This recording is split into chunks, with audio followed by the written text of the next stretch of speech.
And I also have a list of all the things that I recommend subtracting from life. I think it works because in theory, I should be devastated by this debt and the situation I'm in currently and cancer and all of this stuff. And I have the space to remain positive and feel like I can tackle this because I'm not buried by life.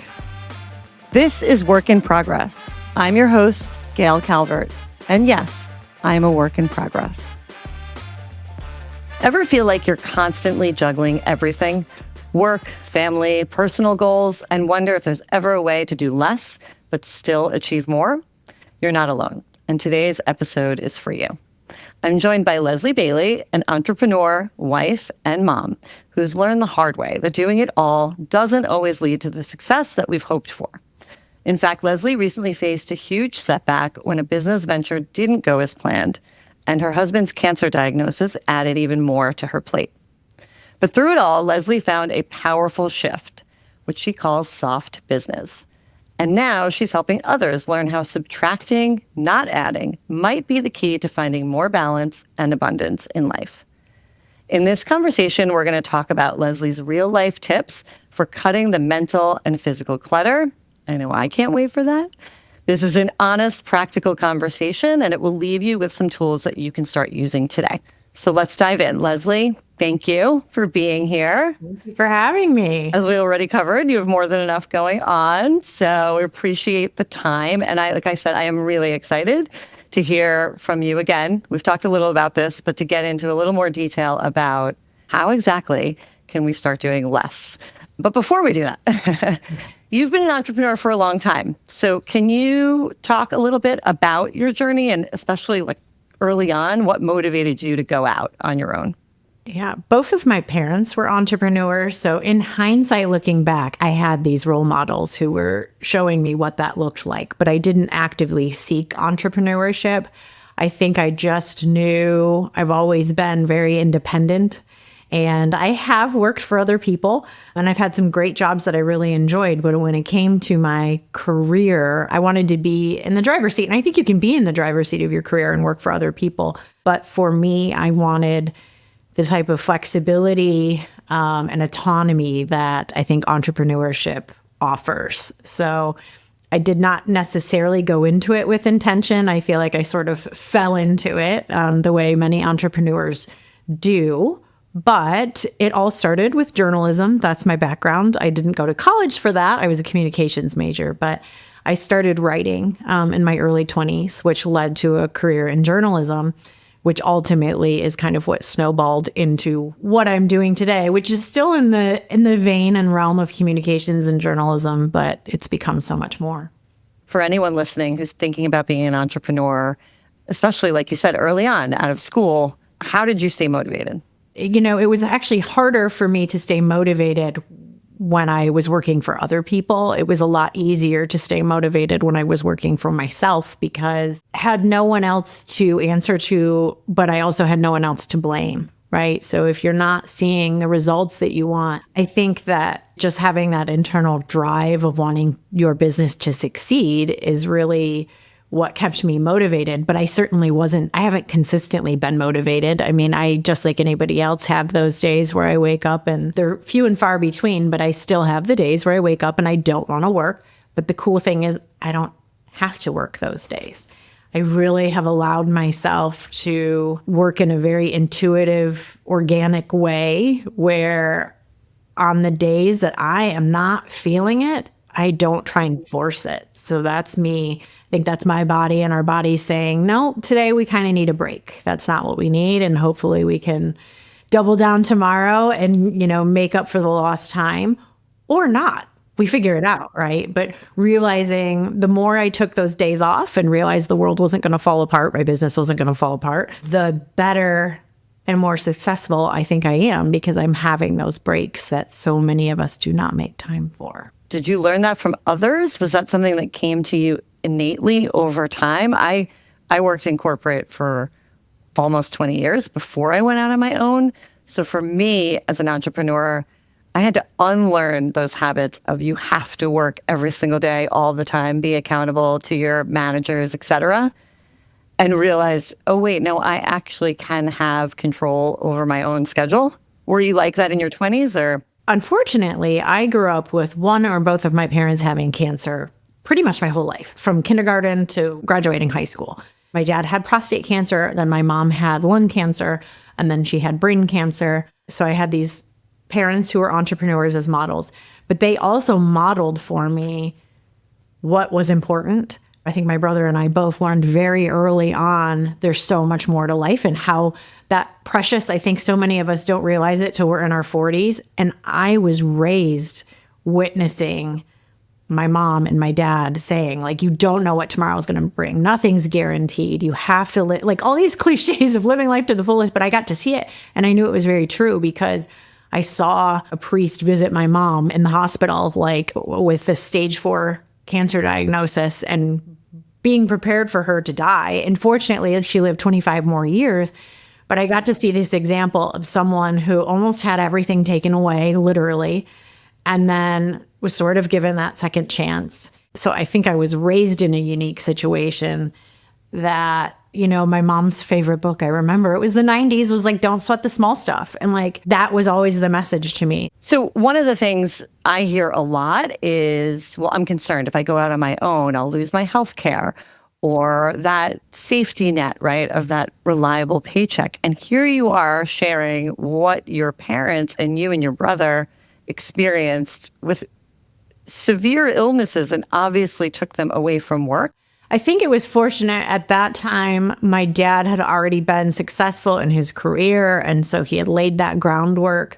From a financial standpoint, it wasn't super jarring from my family. My dad was the breadwinner, and so my mom's income was supplemental. Also, in a similar model, like I was married by the time I decided to start my businesses. I had freelanced before that and had been an entrepreneur before that. But when I really went out on my own, I had a partner, so I wasn't trying to figure out how to pay bills and support kids all on my own. There's a whole nother human involved here from not only just the financial standpoint and healthcare. Once I was off my parents' insurance, then it was like on my own for a while. And then we got married. And so I was able to get his. So now we do actually, he's an entrepreneur now as well, working as a fractional CMO. So we are paying our own insurance out of pocket. And that part is not fun, but you just kind of have to redesign your life. And there are things that we give up in exchange to be able to have freedom in so many other ways. We both currently work 4 days a week. So there is a lot of flexibility and we can drop our kids off and pick them up. And you probably see like going around on the internet right now, there's a lot of this, that's wealth, right? Being able to pick your kids up at 3:00 on a Tuesday. So the lifestyle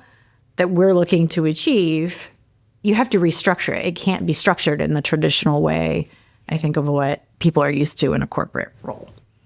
100%. I find the same, right? You have to prioritize some things, deprioritize others.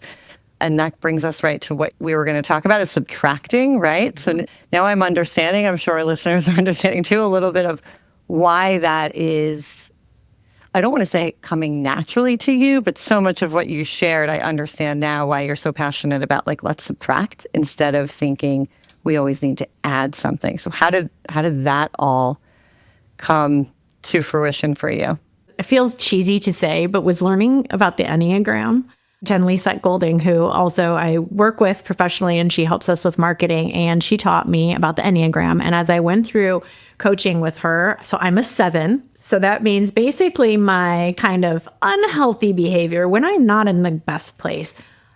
Gluttony, right? I want all the food, all the alcohol, all the shopping, more. Give me everything. I want to have a great time and I don't want anyone to stand in my way. But those things also tend to not be the best for us in excess, right?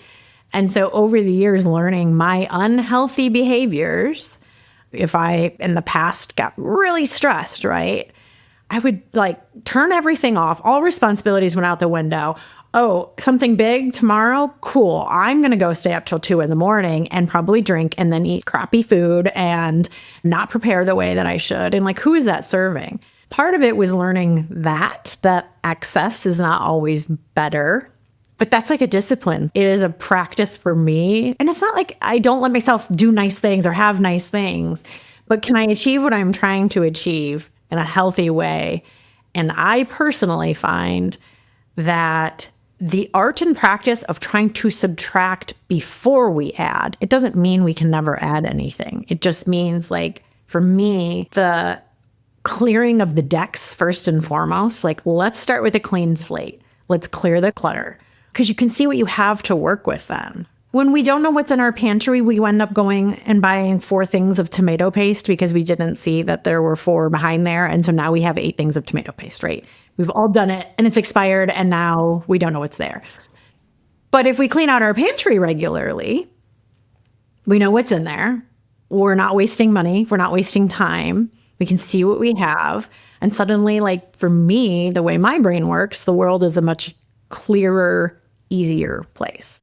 Can you give us an example of when you did that? Maybe it was with this business venture that didn't go exactly as you planned. Can you talk about it a little to make it real? When I started Indie Maven, which is my newsletter community media platform, was October 2019. A couple of years later, that evolved into a co-working space, which was called Maven Space, which is what you're referring to, and I just closed in the spring. So I'm running 2 businesses. And in between there, I have 2 kids plus a 15-year-old stepson. So I started a business, had a baby, started a business, had a baby, or maybe there were 2 babies and then the business. But either way, I have 2 kids under 7 and 2 businesses at the time. And it was so much. But I was in it. I was excited. We were planning on moving our co-working space to a different location here in Indy. And I was pumped. I was so excited. Lease had been signed. And it became very apparent, kind of, it was around February of this year of 2025, like, this isn't going the way that I was told that it was going to go by the landlord I was working with. And I had to make some really tough decisions. Like, do I double down and try and make this thing work, even though it's going to cost me far more money than I've already spent, which was a lot? Or do I call it quits? And I had actually a book that was really helpful is called Quit.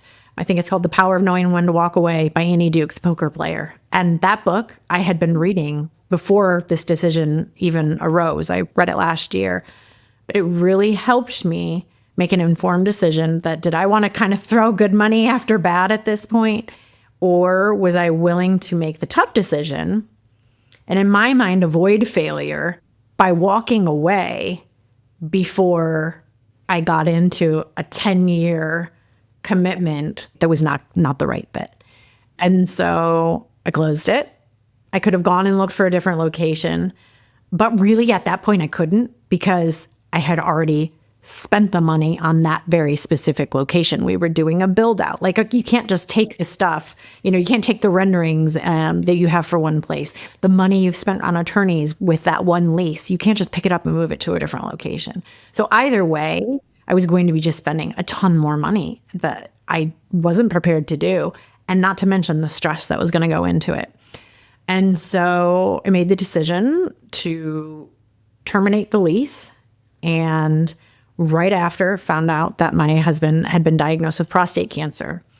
And I just think the timing of that was so serendipitous in the way that I suddenly had, it took a lot to undo. I'm still undoing it, right? Like, it takes a lot to close a business. As much as it takes to open one, you don't just, like, turn a button and walk away. There's a lot of things to untangle, undo, cancel. You're in contracts, commitments. It's been a lot. But I had more space than I would have had if we were going to proceed in opening. And so I was able to be there for my family, help care for my husband, help him as he navigated this really tough thing. So at the end of the day, we're still in a bunch of debt directly related to that situation. And it's crippling some days, right?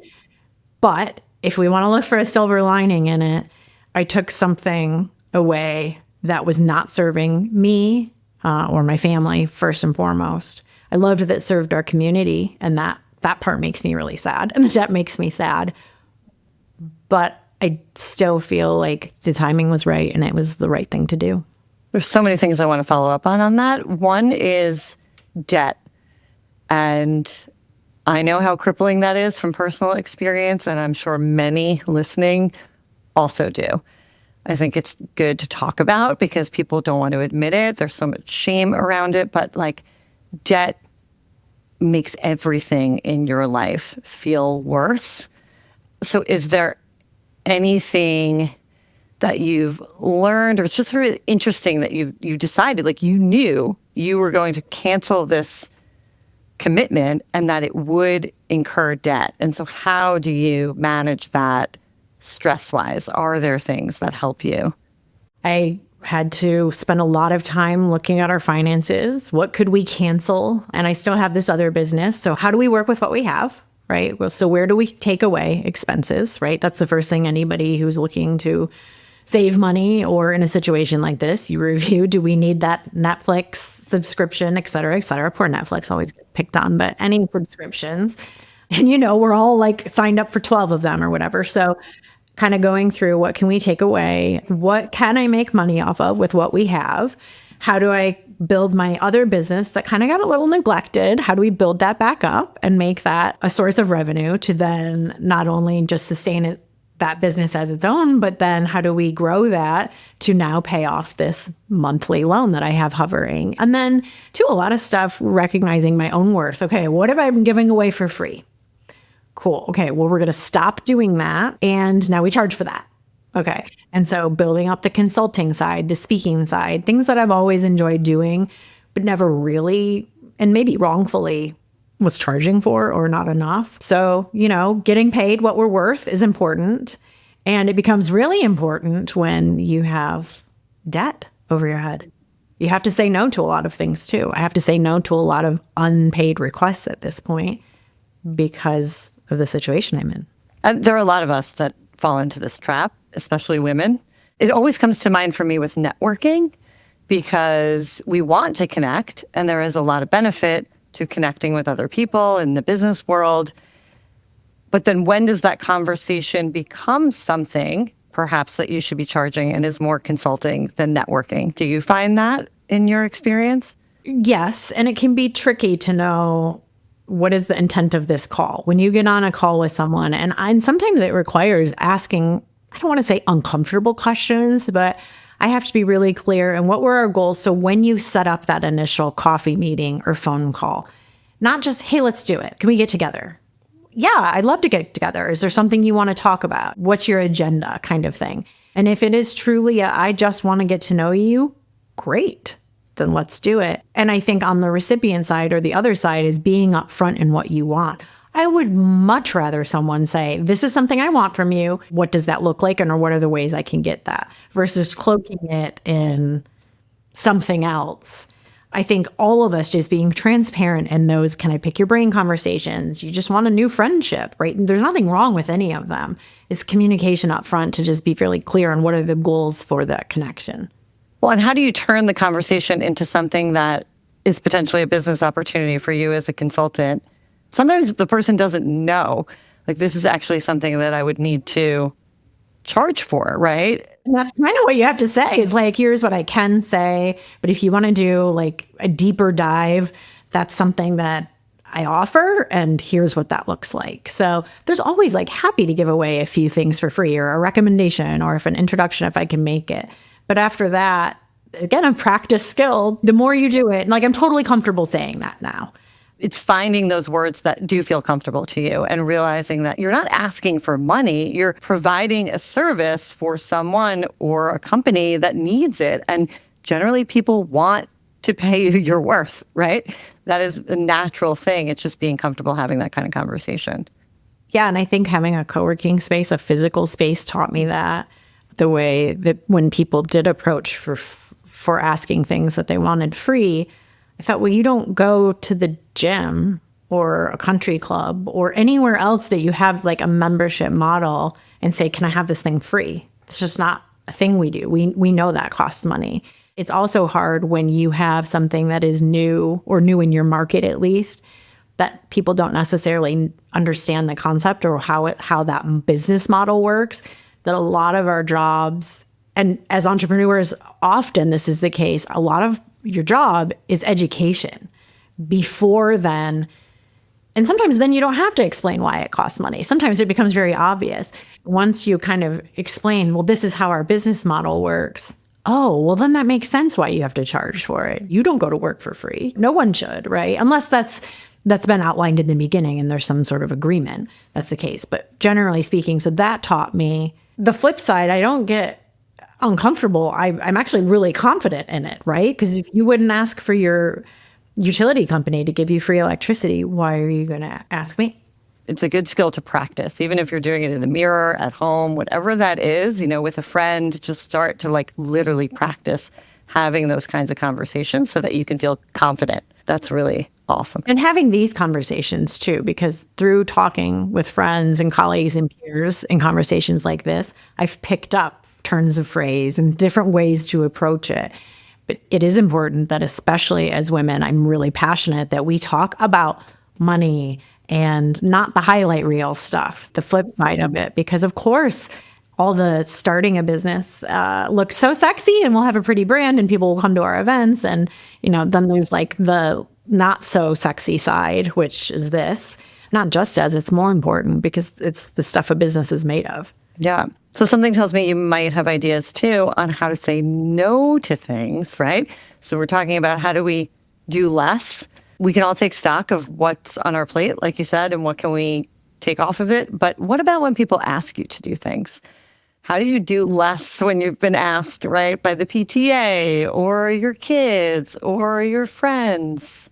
Well, there's the whole no is a complete sentence, but let's be honest, we're not going to reply with a request with just a no period and hit send. That's typically not the case. Not going to work. Yeah. I love the concept, in theory, the theory is great. And of course, there are situations where no is absolutely a complete sentence and there is no need for anything to follow. I mean, I keep a script, right, that I can kind of copy and paste and it's in my notes in my phone and then I can edit it as appropriate for the situation. But that's been years of that script sort of evolving. And then, of course, once you get more comfortable, and it depends on the size of the ask, kind of light, easy things. It's like, hey, I just don't have the capacity right now. Thanks for thinking of me. Let me know if there's an opportunity in the future. The end. That rolls off my tongue now and I don't have to think about it. If there's something that is a heavier ask or I want to put more thought into that, that's when I kind of copy and paste that script and then tailor it to the situation. But I recently just had to turn down a speaking engagement because unfortunately they had their funding pulled. So they did not have a budget for honorarium for speaking. And I had to say no because at the end of the day, it's not about not even working for free. It would have cost me money because my husband not being available for our kids, I would have had to have gotten childcare. And the response was wonderful and lovely. And we respect that boundary. And this is why we love you. And we hope to get money in the future so that you can join us. And hopefully I'm also in the future in a position where that's less important. But this is a season right now where it is important. So do you ever lose track and start adding by accident? How do you... what are some ways that you consciously maybe check in or deprioritize? And this could just be a personality trait, but I find purging and subtracting and getting rid of things, whether that's digital clutter or in my house or social obligations, I think it's really addicting. I'm one of those people that once it kicks in, or if I'm in a mood, then I'm like, what else can I get rid of? What can I take off my plate? What doesn't need to be here? There's a book called Subtract. I started this journey a while ago, but I only recently had read this book. And essentially, this professor does a study where he has 2 towers of Legos and he puts them in front of the participants. And then there's a bucket of Lego bricks right there. And the towers are 2 different heights. And he says, okay, make these the same height. 95% of people will add a brick. But in reality, if they would just look at it, all they had to do is just take 1 away. But instead, they'll add a bunch, right? And if you look at it, just take the 1 away and they'll be the same height. And so there are occasions where you do need to add, but I think that's where I go back to where can we take away first? Because is that the path of least resistance? For the parents or anyone who's a caretaker, a playroom, your kid's room is full of clutter, right? There is always going to be more. There's always going to be more birthday parties and stuff coming home from school and goodie bags and little plastic things that somehow multiply like gremlins. So for me, the regular, okay, what can we get rid of? What can we get rid of? That pile typically doesn't grow. It's still bigger than I would like, but it stays the same because I'm constantly, as things are coming in, I'm getting them out. A lot of people do a 1 in, 1 out rule. I'm not that hardcore, but for me, it's a fun thing, I think. And then knowing it's ongoing. There's no end to it. And then sometimes I do the same thing. I love thrifting right now. I'll go to Goodwill and I'll find all this stuff and now I've accumulated and it's like, okay, that's fine. But is there anything I need to get rid of? And maybe that's not the case right now. And maybe it'll go out in the next truckload out of my house in a month from now. I have gone into my kids' room and taken everything that is crap and put it in a box and see if they notice, and they don't. And then I throw it out. Quick question for you, because I don't know what you do for consulting. What kind of consulting do you do? Because I can ask about it. So I focus on visibility for brands. That's kind of my main sweet spot. So how do we get people to know about your brand? So that's if your business is already in existence and maybe you're 2 years in and like, okay, the newness, I got all this attention when I first launched. And now, it's crickets and I need to get back out there. So that could look like PR, it could be marketing. Then on the flip side, I love also in the kind of early stage pre-launch phase, like let's really examine, do we want this to be a business? We think we do. And what do we want that to look like? So let's talk through, right? Having now started and closed businesses, what do we need to be thinking about now before we launch? And then how do we make sure that when we are ready to put this baby out into the world, that everybody knows about it and is there to tell us how cute it is? One of the things this conversation makes me think of is you're listening and you're thinking, I really want to start my own business. Okay, now I do feel like I've gotten some good tips. I need to subtract things, right? So I can be focused on really starting my business and focusing the time and energy I need to on it. Is there anything, Leslie, either in your own experience or your client's experience that you would share with people in that position to help them start out successfully? One of my tips, for instance, is start out small and prove the theory before you maybe expand. I know it's off the top of your head, but what are you seeing out there? Well, I go probably back even further and say, if this is something you enjoy, does it even need to be a business? Is this something that can just be a hobby? I think we're in this culture of everything has to become a business and everything has to make money. So number one, could it just be a hobby? Can it just stay, or can it stay small and just something you do on the side? Does it need to turn into this business? And then if so, what do you want it to look like? Are you looking to scale? Like really thinking through the future. What do I want this to look like in 10 years? Because it's so easy to be caught up in the moment of, I have a great idea. I'm just going to go do it, not ask the right questions, to your point. But if you do get to the point where it's like, nope, I'm positive, yes, this is something I want to do. For me, it's truly starting on those basic attorney, accountant, kind of insurance. You can do a brand in Canva and then go hire a designer later. I love designers. Listen, I've spent a lot of money on graphic designers and marketing and things over the years. And those are all important. I'm married to a marketer. They all play a role. I do marketing. Yes, I am here for it. However, I wish I would have spent early on more time finding a really good accountant and a really good bookkeeper and a really solid attorney, because I would have saved myself so many more important headaches down the road. It's the unsexy stuff. That's really good advice. I like to outsource the unsexy stuff. Okay, so let's get into some fun stuff. What do you outsource at home? Do you outsource anything? You must. What do you outsource at home? Yes. So we have someone who comes and cleans every other week. We do not have a lawnmower anymore, like an actual physical lawnmower. So we have someone who cuts our grass. And I think right now those are the only two things that we currently outsource in our house. That has changed and ebbed and flowed over the years, based on when kids were little. There have been nannies. There has been laundry service from time to time. I was so bougie. I had one of those like garbage can cleaning companies come quarterly to like sanitize my entire garbage cans, which I recently canceled and now I miss because my garbage cans stink again. Okay, I've never heard of this, but it sounds amazing. It's actually really great. They're called Brid and Scrub. I love them. I had to cut back for expense purposes. And I was like, oh, that's a thing I don't need. We're in a season right now, again, where I have space to kind of handle things myself. But that changes. It ebbs and flows. But I love an outsource. Me too. Me too. Okay, what's an app that is making you happy? This is not about lessening your workload. This is like, what's your favorite app right now? The summer reading Beanstack. It's the app that, at least here in Indianapolis, is what you do the summer reading program for the library for kids. But I recently discovered through a parents group that I'm in that they also have an adult summer challenge.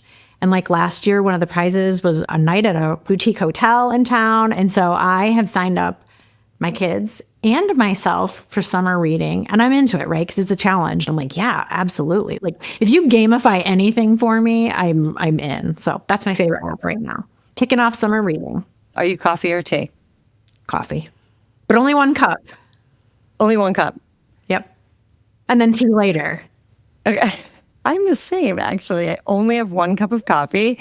And then if I want more hot, I go to tea. Absolutely. Yeah. Okay. My last fun question is, what's your favorite hype song? Like, get excited. You need to be happy. Here's what I do have. I have a karaoke list. Do you want to know my karaoke song? Can I replace that answer? I keep a karaoke list, yet I don't actually ever do karaoke, but I have this list. So it's What's Going On, Four Non-Blondes. That's not my hype song. That is apparently the karaoke song I would sing should that day come. But you don't actually karaoke. I never karaoke, but I have like a list of like 6 songs in here. So I love this. What are the other 5 songs? Come on. There's a TLC song. No Scrubs is in there. Last Kiss by Pearl Jam. I don't know how these became karaoke songs. I wish I could tell you. This totally reminds me of something on one of those nights that you mentioned where you're up until 2 a.m. and you're having drinks and you're like, I must have a karaoke list. Right. But yet the question I do get asked is like a hype song and I never have. So you know what? That's going to be, I love a list, obviously. I've got lots of those in my phone. So get back to me next time we talk. All right, Leslie, I want to know. Yeah, we're going to put it in the show notes. We're going to put it in the show notes. So I want to know what your favorite song is. I want you to have, you can have a karaoke list. I love it. Also, another like hype song list. Yes. And I also have a list of all the things that I recommend subtracting from life that I'm going to share with you for your show notes as well, too. I download because I love to talk about this. And there's some easy, like just quick win places, i.e., alcohol. That's a great one. Phone notifications. Like I don't have any on outside of text messages. Nope. Big boundary. So there's so much out there that doesn't have to cost anything and that we can just implement. And it's, again, this has been years in progress for me. It's not like I did all of this at once, but slowly have built over time the things that I just kind of slowly stripped away. And I think it works because in theory, I should be devastated by this debt and the situation I'm in currently and cancer and all of this stuff. And I have the space to remain positive and feel like I can tackle this because I'm not buried by life.